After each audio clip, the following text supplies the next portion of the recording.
And welcome everyone, August is here, and welcome to a highlight of the Civilization World Cup, a game that was played on week one, a game where Phillyboys from CPL faced off Ulysse, which is a Civfr team. It was a game with a lot of action, so I'm just suggesting to just go deep right into it.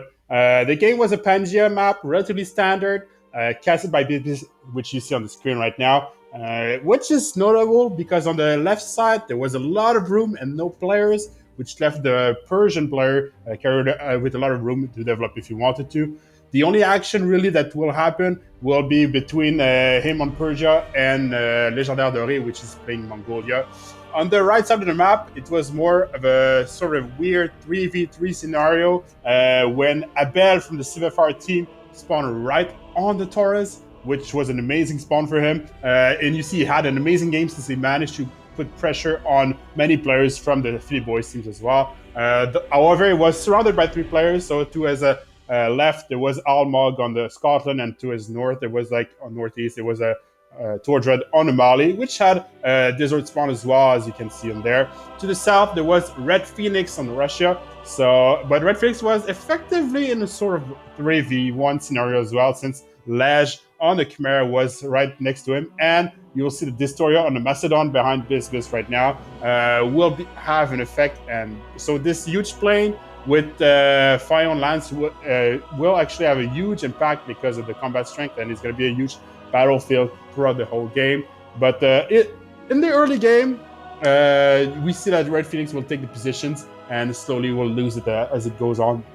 Though the very early game, which the most action that was probably like around the Kilimanjaro, which is yet another wonder that's going to be used by Civfr and a lot of war for positions, while Tordred actually had the Pamukkale behind him to sim as well. So there's a lot of wonders.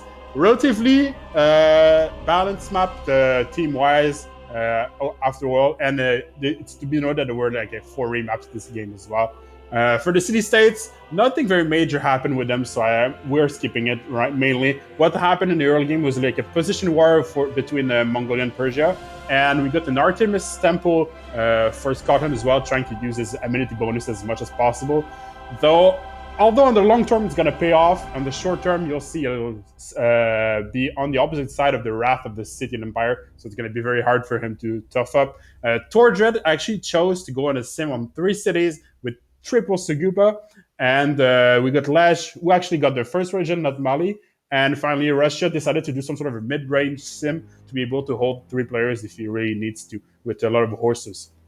So the action between the players is mostly like Red Phoenix trying to slow down Scythia in the early game, and as well trying to slow down Macedon on the other side. But effects were very minimal. It was mostly scouting. There was an attempt from the Civfr team to actually push on Persia, even though there were like mountains, hills, chokes, and so on, and plus units for Persia as well. So it failed pretty quickly. There wasn't much else to be done on this side, unfortunately, for Civfr. We see here Distor's trying to settle finally the Wonder to be able to gain the position he needs to really pressure Russia, but the Red Phoenix managed to control the plains in the early game. So when Civfr actually took the lead is when Civfr managed to finally attack Almog. So he's punishing him for this Artemission early and not enough units. A good sim, 5 cities behind this, but Haddington will fall. Although it's not too bad because eventually Haddington will actually fall back to a rebel city and to the Scotland Empire. So, but it's going to be kept sitting for a while again this game. Tordred chose to do an Oracle sim and also went for culture. And what we're going to see here is a preparation for a timing with the cuirassiers and try to hit the Scythian Empire with some corps as well. So it's actually very well done. Tordred had a very particularly good game. Red Phoenix tried to relieve the pressure though from Scotland by himself pressuring the Scythian Empire as well, but it didn't really succeed much, and unfortunately for the Phillyboys team. So up until now, Civfr was really in the lead. But as the game progresses, you'll see that the gold and the culture that Tordred actually produces on the Mali really has a huge impact for the team.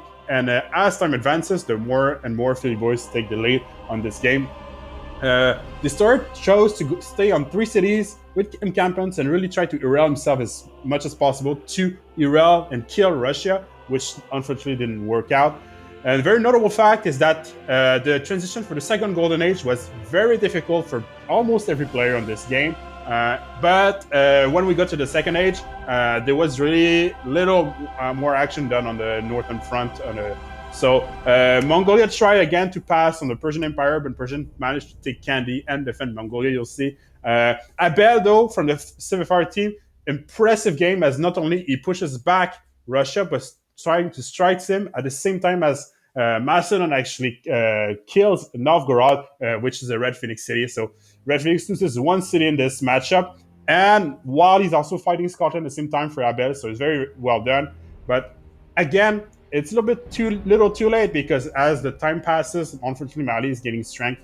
Red Phoenix, though, gets a defense in place and manages to defend actually the Scythian Empire and Macedon very well from now on, beside this one city lost. So he's put himself in a good position for the mid to late game.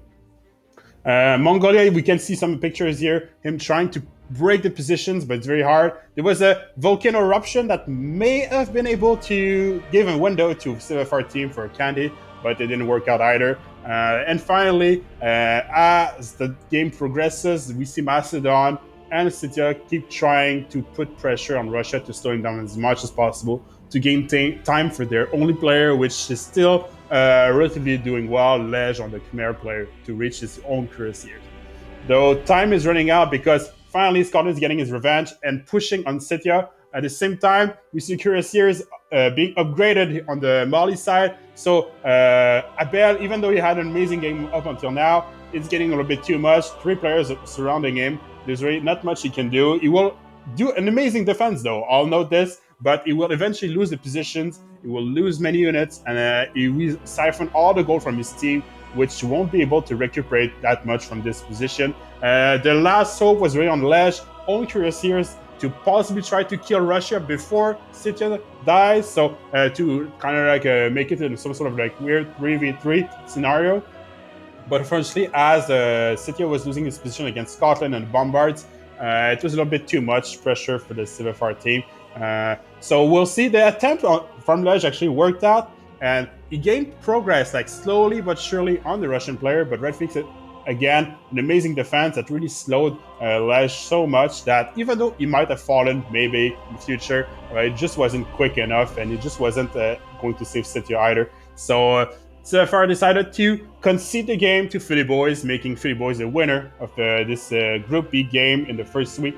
And it was an amazing game. So thank you very much for watching. If you liked it, be sure to subscribe and follow the channel. I'll try to do a few more. It's my first video doing this, so if you do want to help also, send me a message. I'm gladly taking all the help I can because this takes a lot of time to do. And otherwise, well, I wish you a nice day. Thank you very much, and see you next time.